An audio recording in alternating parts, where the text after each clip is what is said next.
Selamat siang buat kita semuanya yang ada di Kabupaten Raja Ampat, terutama untuk mereka para senior politik yang berkecimpung di berbagai partai politik yang ada di Kabupaten Raja Ampat.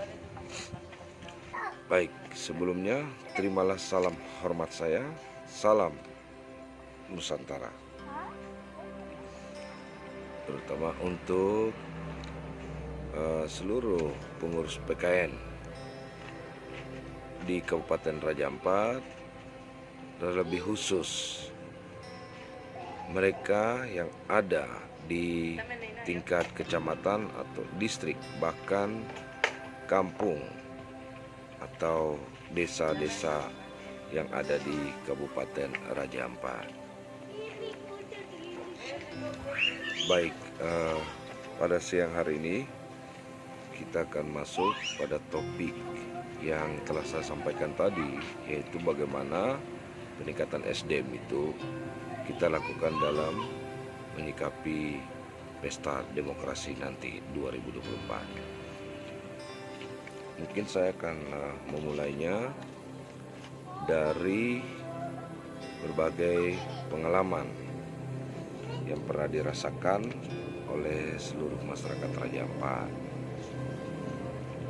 Dinamika politik sebelumnya telah kita lalui mulai sejak Kabupaten Raja Ampat ini terbentuk pada tahun 2003 silam atau 2003 yang lalu, di mana telah ada partai-partai politik sebelum PKN. Di situ saya pun termasuk bagian di dalam masyarakat yang ikut merayakan pesta demokrasi dalam pemilihan legislatif di Kabupaten Raja Ampat. Nah, saya sendiri melihat situasi yang sebelumnya, di mana dinamika politik tidak begitu terlalu kencang, karena seiring berjalannya perkembangan politik di Kabupaten Raja Ampat, dari umur 1 tahun sejak dimulainya pemilihan 2004, yaitu pemilihan legislatif, di mana rakyat Raja Ampat telah memilih figur-figur calon legislatif dari beberapa kalangan partai politik. Tentu pengalaman-pengalaman itu telah dimiliki oleh rakyat. Ada pengalaman pahitnya, baiknya, dan buruknya. Kita berbicara dari pengalaman baiknya dulu, positifnya. Di mana pengalaman baiknya, rakyat belum memiliki figur di saat itu. Saat pemilihan pertama 2004, itu banyak sekali calon legislatif. Rakyat tentu memilih, masing-masing pilihannya telah ada, entah di partai A atau partai B. Tapi yang menjadi problem, setelah pemilihan itu, seharusnya rakyat itu perannya bukan hanya sebatas pada pesta demokrasi, atau di mana peran rakyat saat pemilihan saja. Kita kupas ini ya. Peran rakyat bukan hanya pada saat pemilihan, tetapi di mana dia harus mengawal calon-calon legislatif yang notabene-nya tadi masih berstatus calon.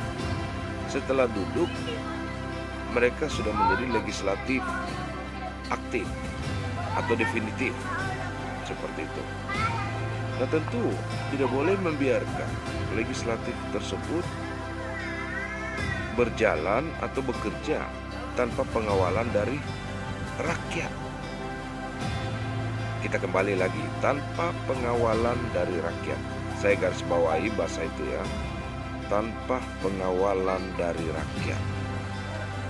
Ketika rakyat tidak mengawal proses kinerja daripada anggota legislatif tersebut, itu pertanda bahwa hilangnya kekuasaan rakyat.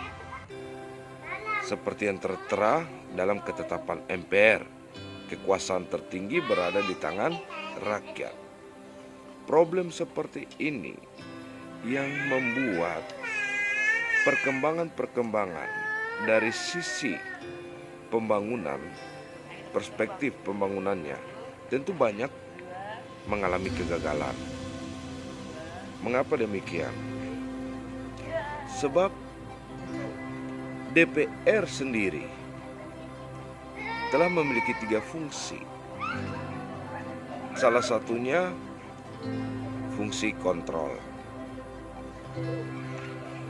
Kita bicara fungsi DPR, fungsi kontrol. Dari dalam lembaga, mengontrol lembaga lain. Tentu harus ada kontrol juga dari luar lembaga. Siapa yang harus mengontrol DPR dari luar lembaga? Yaitu rakyat. Rakyat sendiri yang memberikan suaranya, yang memberikan kursi kepercayaan itu kepada wakil-wakilnya. Itu merupakan amanah. Itu konstitusi murni yang dilahirkan oleh rakyat. Memberikan seseorang memiliki kapasitas menduduki sebuah jabatan dalam lembaga legislatif.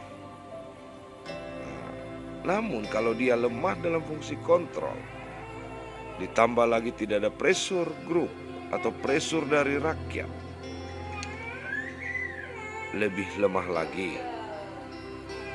Dengan kekurangan yang ada, tentu wakil-wakil rakyat itu berpikir bahwa kami hanya sekedar menyuarakan dalam lembaga. Sebenarnya salah. Kalau hanya menyuarakan, rakyat sendiri telah menyuarakan semuanya.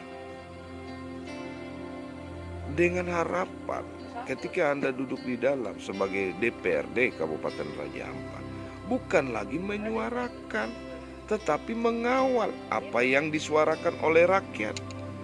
Bila perlu dengan legalitas yang ada, dengan fungsi-fungsi yang diberikan oleh negara melalui lembaga, DPR ini melekat fungsi yang kuat. Fungsi kontrol, legislasi, dan pengawasan. 3 fungsi yang sangat kuat, 3 komponen kekuatan yang digabungkan dalam satu lembaga.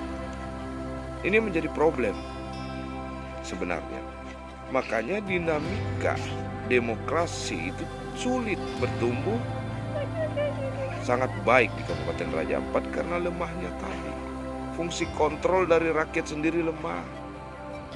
Apalagi DPR-nya lemah. Kalau sudah ada kelemahan dari kedua komponen atau unsur yang saya katakan, rakyat lemah mengawal DPR, DPR lemah mengawal pemerintah, maka hasilnya jelas yang diharapkan seperti pertumbuhan, percepatan perekonomian di Kabupaten Raja Ampat bahkan lemah sekali. Bahkan capaiannya dapat diukur. Begitu juga pertumbuhan pembangunan, baik itu SDM-nya, kesehatannya, pendidikannya. SDM ini kan ada 2, multifungsi sebenarnya. Secara pendidikan ya berarti membangun fisik yang sekolahnya. Secara pergaulan pun itu pendidikan.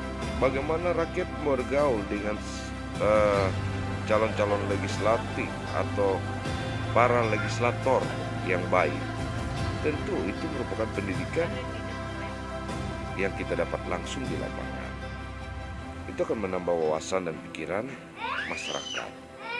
Agar ke depan bagaimana konsep-konsep yang saya tawarkan siang ini berjalan terus, bukan berakhir pada saat pemilihan saja. Mengapa demikian? Suara rakyat bukan hanya selesai di TPS, Tapi suara rakyat itu ada juga di dalam lembaga. Mengapa saya katakan ada di dalam lembaga? Loh, tanpa suara rakyat dari luar lembaga, Anda tidak ada di dalam lembaga itu sebagai legislatif. Untuk itu, kami sendiri tidak menilai partai A atau partai B atau partai apa saja. Itu salah.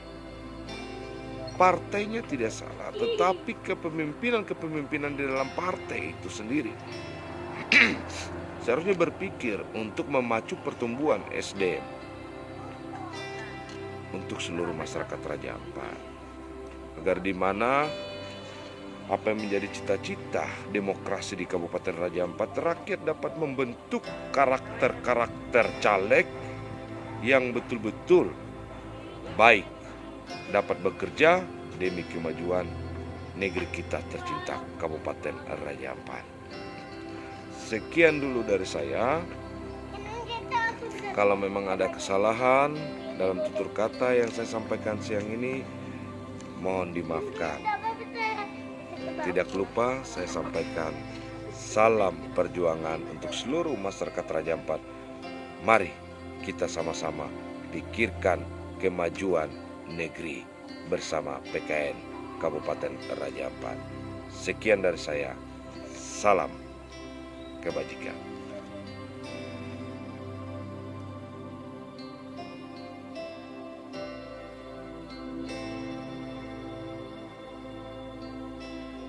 Jangan lupa like, subscribe, dan share ya.